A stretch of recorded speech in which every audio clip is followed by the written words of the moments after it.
Hello, Interneters. Thank you for taking a break and visiting.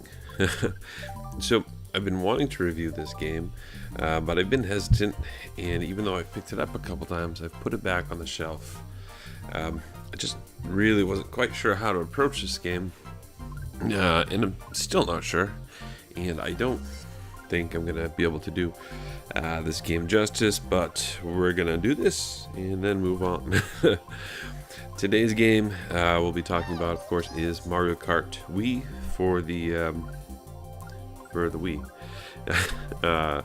So this game I pretty much got right when it landed. I think maybe the wife bought it as a present. I really can't recall. But what I can recall is that this was the game that got just as much multiplayer play as Wii Sports for me. It was very popular as a game for family get-togethers, friends coming over, small parties, that sort of thing. So the storyline, most of the games have some kind of a storyline or an arc or something happening that drives the story along. In this case, where we're going, there are no storylines. Yeah, no storylines. So we'll just talk about the modes. What kind of play do we have here? So the first thing after selecting your save, which in Mario Kart is referred to as a license, and there's 4 license slots. So after that, you're offered 3 options for playing. There's a single player mode, a multiplayer up to 4 local, and online called Nintendo WFC Wi-Fi connection. These online races can be up to 12 players. Total 1 to 2 of the players being local on the same Wii. You can also check online stats here as well.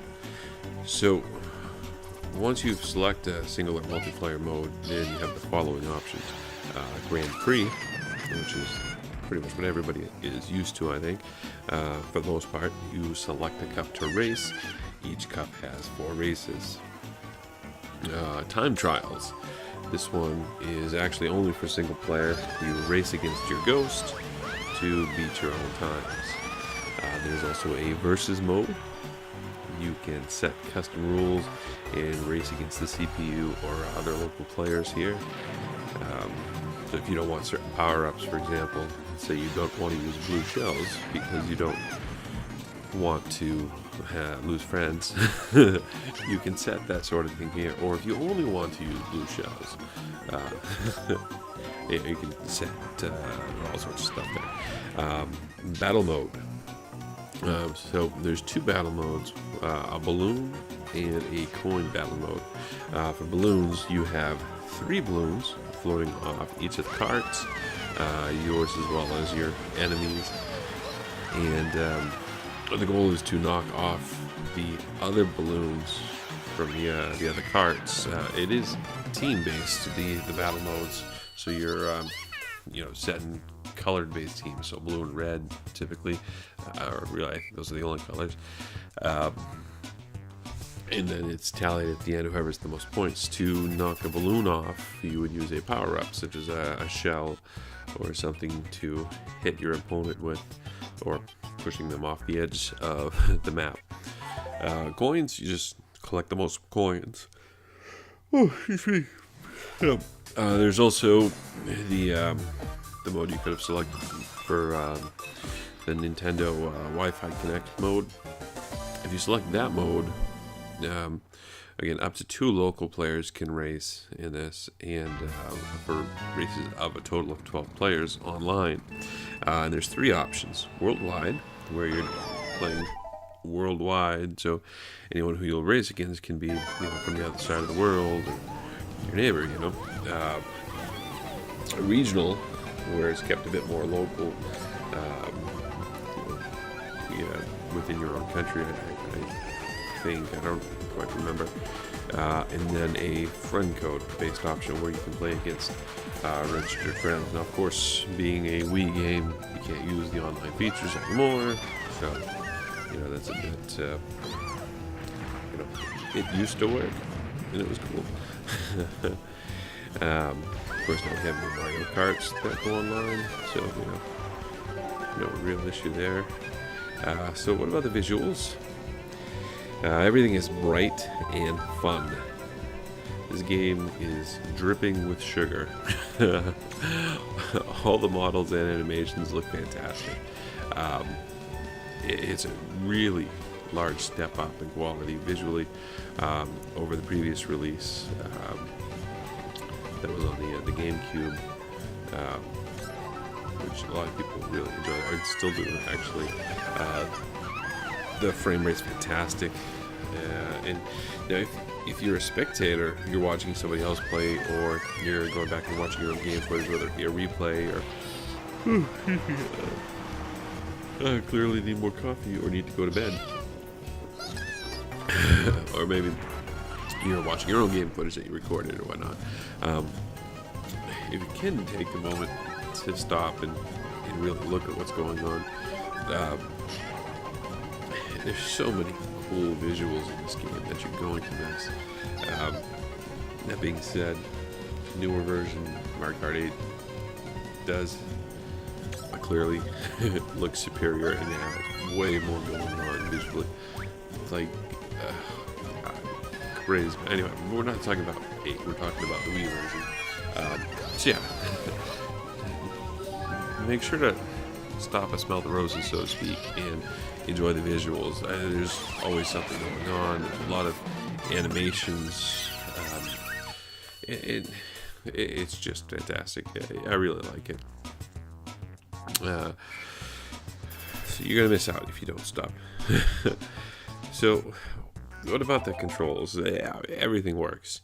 This is the Wii game, and lately it seems the Wii games I've been picking, we really don't get a wide selection of controller configurations, even though there's 9 bajillion options for controllers on the Wii. So pretty much everything here. You can use the Wiimote alone. You can use the Wiimote with the nunchuck. You can use the classic or the Pro controller. And drum roll, you can use the GameCube controller. So that being said, every configuration is excellent. None of them are bad. None of them have drawbacks. So pick the one you find the most comfortable, really. That's it. Most people end up settling for the Wiimote by itself sideways, and sometimes they'll put it in one of those plastic wheel thingies. I never put it in the plastic wheel thingy, but when people come over, they like the novelty of it, so we've got a bunch of them lying around that we'll take out just for that one reason, because it's just, there is a novelty to it. So anyway, the Wiimote by itself works great.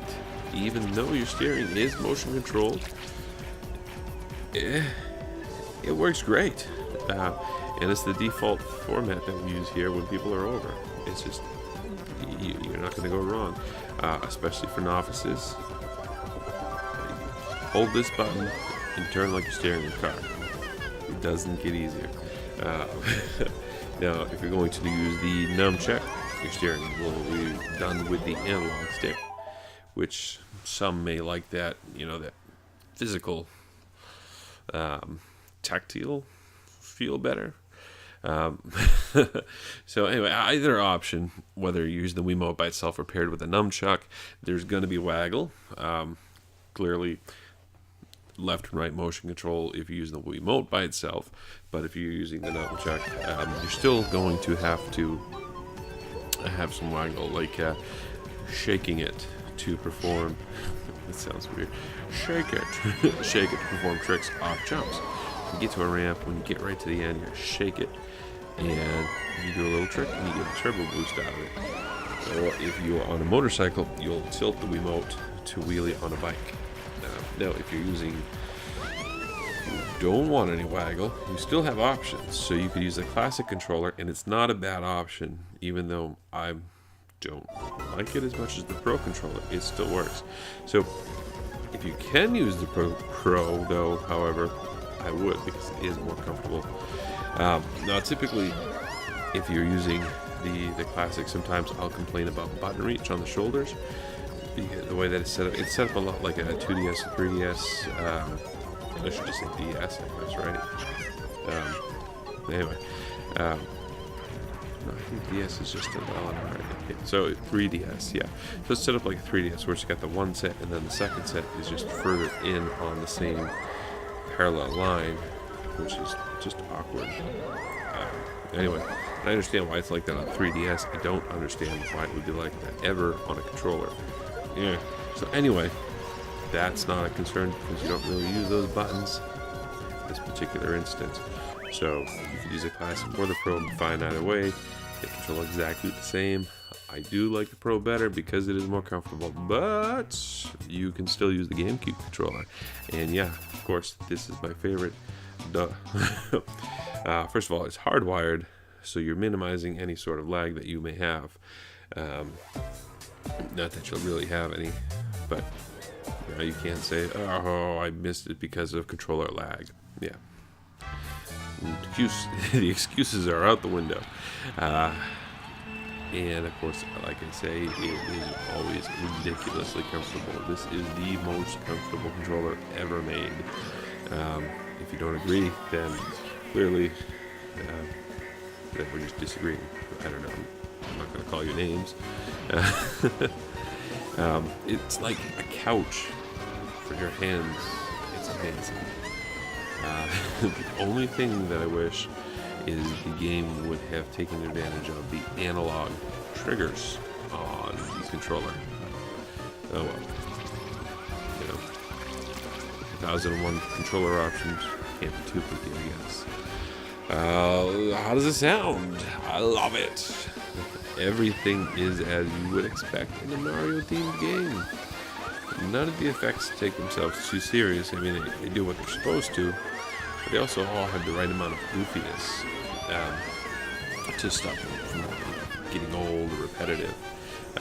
Nothing really new is being presented here as far as the ambiance or the sound effects or that sort of thing. I mean, it is in Pro Logic 2, so I guess there's that.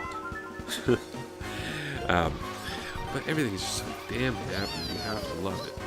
You just have. How can you not? Now the soundtrack, I'm not sure this one is going to make it to everyone's playlist, but I do recommend it. It's got fantastic pacing that matches, all the level environments. It's very upbeat. It's hard just not to smile when you hear it. I mean, come on. Now, fair warning, if you are listening to it in your car, just be a little extra careful not to start speeding or throwing colored turtle shells out the window at passerbys. So I would maybe put a sticker, a warning sticker in your car not to throw shells out the window, possibly. Anyway, yeah, I would throw it in your playlist. It's a fantastic soundtrack. Some of it's not quite as crazy paced as you would see in a shooting game or an action game. Damn it, it's not a great soundtrack.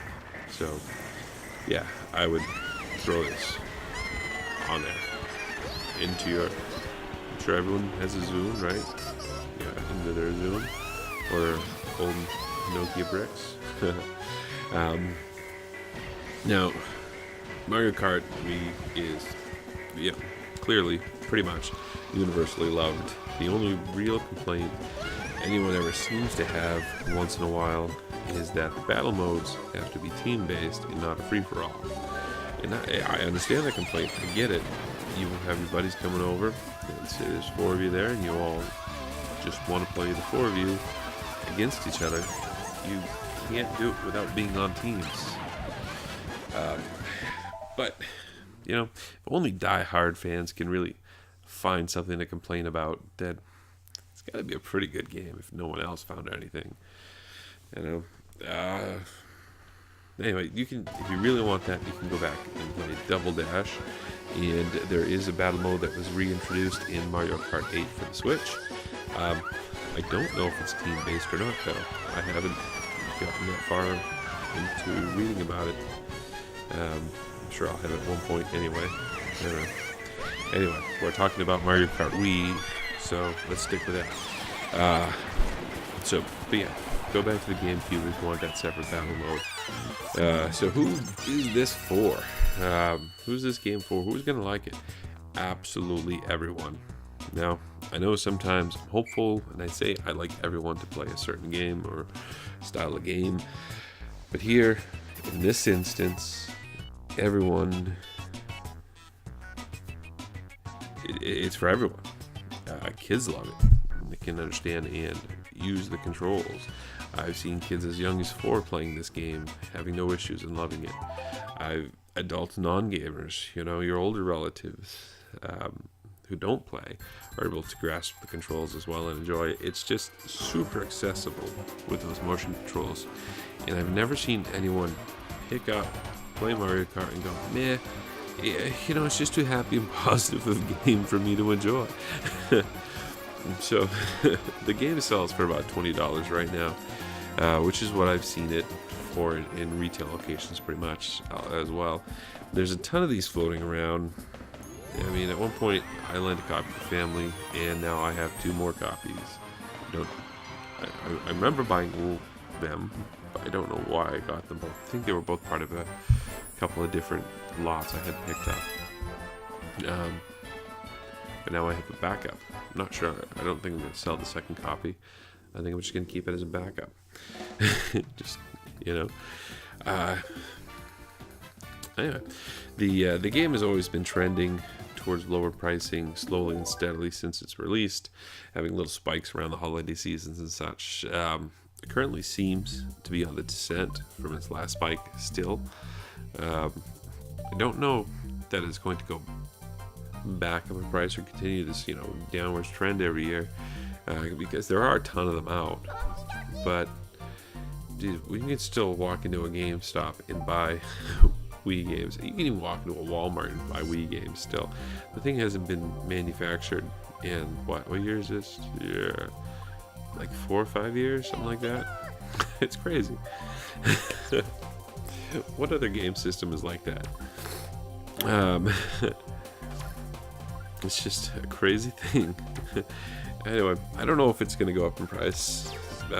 It probably will just flatline out around $20, $25, I imagine, at some point. But